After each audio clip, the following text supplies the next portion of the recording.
Final Empire by Brandon Sanderson. Oof, it's intimidating and heavy. So we're just gonna hold up the first one for today, but I'm reviewing the entire trilogy.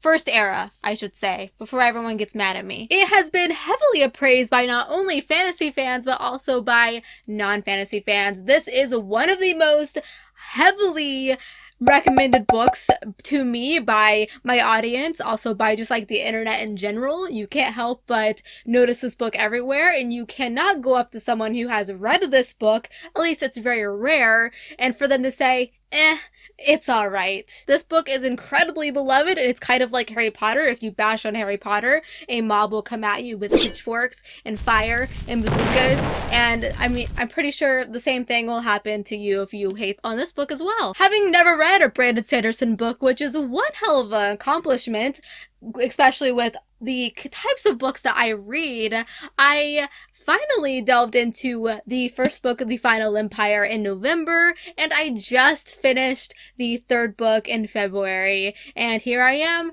reviewing the entire series with my non-spoilery thoughts. I finally caved with the 1 million comments that showed up on my videos every single day. Holly, read Mistborn, you're gonna love it. You're an idiot. Why haven't you picked it up yet?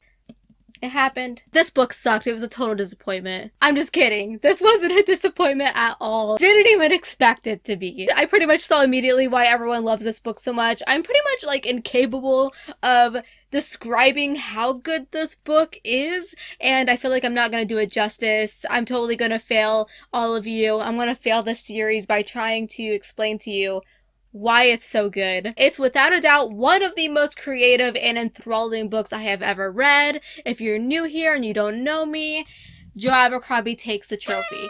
All day, every day. But this man, this freaking delicious. It's like having sugary cereal for dinner. The world of Mistborn is entertainingly complex, from the mythology to the magic system to the history. I spent a lot of time equal parts blown away by how cool and badass allomancy is, which is the magic system in this world, but also very enthralled and captivated by how detailed it was. What I really loved about allomancy is it's not your typical magic system. It's not like how, you know, how every fantasy novel where it's normally something internal where they have to cast spells, or external like being able to control like an element.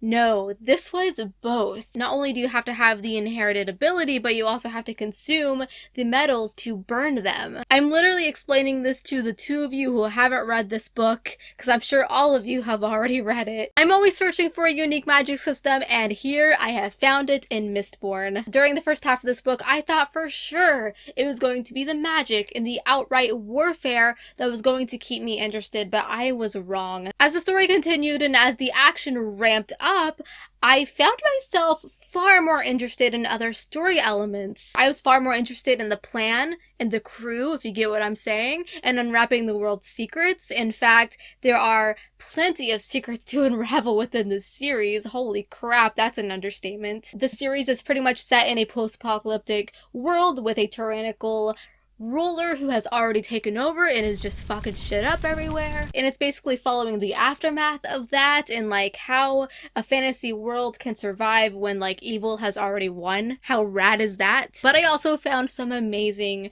characters. I was instantly attracted to Ven, like physically and mentally.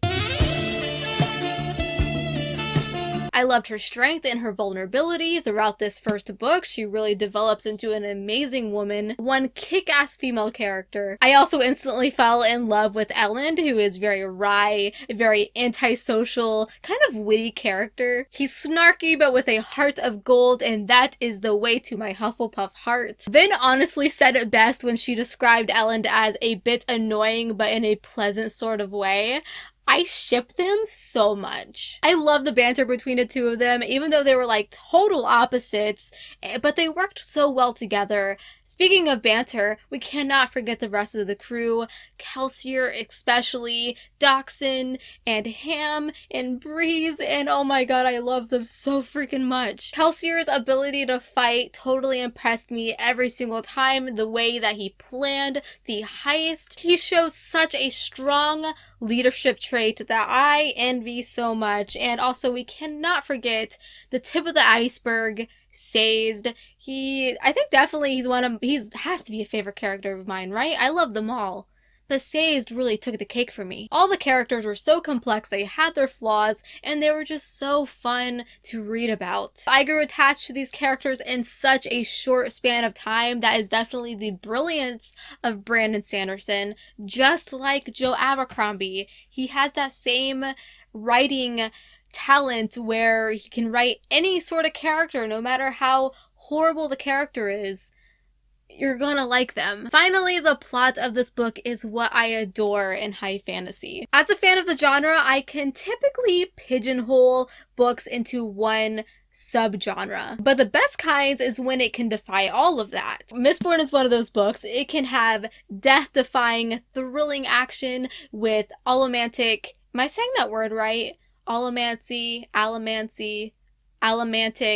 battles, you get what I'm saying, which had me enthralled and amazed the entire time I was reading them. But then you have the complexities of the relationships between all the characters, and the mystery, and the mind-blowing twists, which most of them caught me off guard, but there were definitely some revelations where I was solving the mystery alongside the character, and I love it when books do that. And don't even get me started on the heart-wrenching ow. I just hit my head super hard on the shelf. Oh, my noggin. Anyways, as I was saying, don't even get me started on the heart-wrenching scenes. If you're not a crier, which I am not, I never cry at books, but I did get a little teary-eyed. Just a little bit of throat closing and, you know, like when your throat starts burning. This book made me do that. This book is a must-read for fantasy fans. If you love fantasy and you haven't read this series yet, I highly recommend. It's like a Song of Ice and Fire without all the, like, crazy murders and debauchery. It is unique. It is entertaining. I'm sure all of you are so happy now that I have finally finished off this trilogy, and I am ready to move on to Era 2, which I'm very excited about. And don't worry, guys, I know that Era 2 is not going to be as intense as this. Some of you have messaged me and told me that I should wait a little bit before going into the second era, but I'm not just gonna, like, suddenly forget that this series was insane and, like, crazy and heart-pounding. Like, it's okay. I know. Anyways, I have fallen for the series and I am officially a part of the Brandon Sanderson allegiance. So that is it for this video. Tell me down below, have you read Mistborn? And if you have, tell me all of your thoughts. Please keep them spoiler free, because if they are not, I will delete them, because that's how serious we are around here. I would love to know your thoughts. If you hate Mistborn, I will pin your comment so everyone can just throw tomatoes at you. Be sure to give this video a big thumbs up if you enjoyed, and don't forget to subscribe. I upload videos twice a week. That's 4 times. Take a hand away. Twice. Go ahead and follow me on Instagram at HollyHeartsBooks and on Twitter at HollyNiece. And until we meet again, happy reading.